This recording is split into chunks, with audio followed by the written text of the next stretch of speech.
একটা মিটারের মূল্য 400 টাকা, সেই মিটারের মূল্য তারা নেয় 1192 টাকা। নতুন মিটার অথচ দেখা যায় 500 টাকা বই দিচ্ছে এক রাতের ব্যবধানে। আমাদের এই আন্দোলন এই দেশের সাধারণ মানুষকে ভালো বিদ্যুৎ সেবা দেওয়ার জন্য আন্দোলন। অনেক সময় 2600 টাকা নেওয়া হয়েছে একটা মিটারের দাম, কিন্তু মিটার ক্রয় করা হয়েছে মাত্র 465 টাকা। 14 কোটি গ্রাহকের জন্য এই আন্দোলন। গতকাল রাতে প্রেস রিলিজের মাধ্যমে আমাদের স্যান্ডাল থেকে অসহযোগ আন্দোলনের ঘোষণা দেওয়া হয়েছে। আর এই অসহযোগ আন্দোলন ততদিন চলবে যতদিন পর্যন্ত আমরা কোনো শরিক সুরা পাবো না। আর এই অসহযোগ আন্দোলন হলো এটাই যে আমরা আজকে থেকে বাংলাদেশ পল্লী বিদ্যুতায়ন বোর্ডের সাথে সমিতির কোনো ধরনের যোগাযোগ থাকবে না, কোনো ধরনের তথ্য সমিতি থেকে প্রেরণ করা হবে না। আমরা এই আরবির তাদের কোনো কাজ নাই, তারা শুধু দালালি করে। আমরা যেখানে মন্ত্রণালয়ের সাথে সরাসরি যোগাযোগ করতে পারি সেখানে আরবির কি দরকার? আরবির তো কোনো দরকারই নাই। আমরা যখন ডেস্কু নেস্কু ওজিপিডিকু ডিপিডিসি আছে তারা কিন্তু ডাইরেক্ট মন্ত্রণালয়ের সাথে ডিল করতেছে। তাহলে আমরা কেন 80টা পল্লী বিদ্যুৎ সমিতির স্বাধীনতা পাবো না? আমরা কেন আরবির মাধ্যমে মন্ত্রণালয়ের সাথে কি করব? আমরা আন্দোলন করতেছি বিদ্যুৎ সচল রেখে। আপনাদেরকে আমরা আরও জানাতে চাই, সামনে যদি কোনো প্রাকৃতিক দুর্যোগ দেখা দেয় তাহলে আমাদের অধিকাংশ লাইনম্যানরা কিন্তু এখনও স্টেশনে রয়ে গেছে। বাদবাকি যারা আসছে প্রয়োজন হলে আমাদের যদি কোনো প্রাকৃতিক দুর্যোগ দেয় তাদেরকেও আমরা স্টেশনে পাঠাই দেব। আমরা কোনোভাবেই গ্রাহক দুর্ভোগ হোক আমরা চাই না। আর আপনাদেরকে আরও জানাতে চাই যে আমাদের এই আন্দোলনটা শুধু আমাদের না, 14 কোটি গ্রাহকের জন্য এই আন্দোলন। দীর্ঘ 47 বছর ধরে এই আরবি যেভাবে গ্রাহকদেরকে জিম্মি করে তারা নিম্নমানের মালামাল দিয়ে এই দুর্ভোগ তৈরি করছে, এই দুর্ভোগ গ্রাহক পোহানোর জন্যই আমাদের আজকের এই আন্দোলন।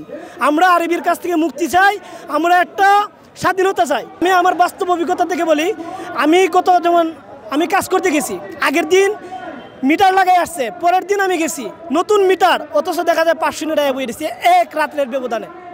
এটাই একমাত্র এর কারণ হলো নিম্নমানের মালামাল।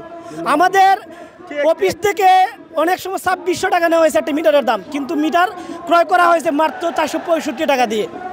এই মালামালের কারণে আজকে গ্রাহক দুর্ভোগ তৈরি হয়েছে, ভোগান্তি তৈরি হয়েছে। আর এই ভোগান্তিটা সমিতিগুলো প্রতিনিয়ত বুক করতেছে, এখানে আরবি কোনো কিছু করে না। আমাদের এই আন্দোলনটি আসলে এদেশের 14 কোটি মানুষের আন্দোলন।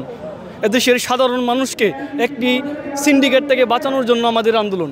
আমাদের এই আন্দোলন এই দেশের সাধারণ মানুষকে ভালো বিদ্যুৎ সেবা দেওয়ার জন্য আন্দোলন।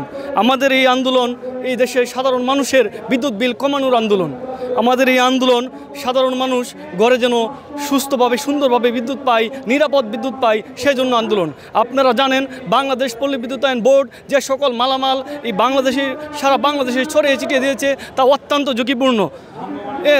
বৃষ্টির দিন, ঝড়ের দিন সেই লাইনগুলো ছিঁড়ে পড়ে যায়, শত শত সাধারণ মানুষ মারা যায়। সেই দায়ভার নিতে হয় পল্লী বিদ্যুৎ সমিতির মানুষগুলোকে, সেই দায়ভার নিতে হয় পল্লী বিদ্যুৎ সমিতির সাধারণ মানুষকে।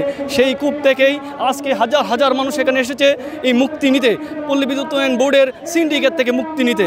এই পল্লী বিদ্যুতায়ন বোর্ড এমন একটি সিন্ডিকেট যে মিটারের মূল্য 400 টাকা, সেই মিটারের মূল্য বাংলাদেশের সাধারণ মানুষের পক্ষ থেকে নেই 1200 টাকা, 1192 টাকা যেটাকে বলা হয়।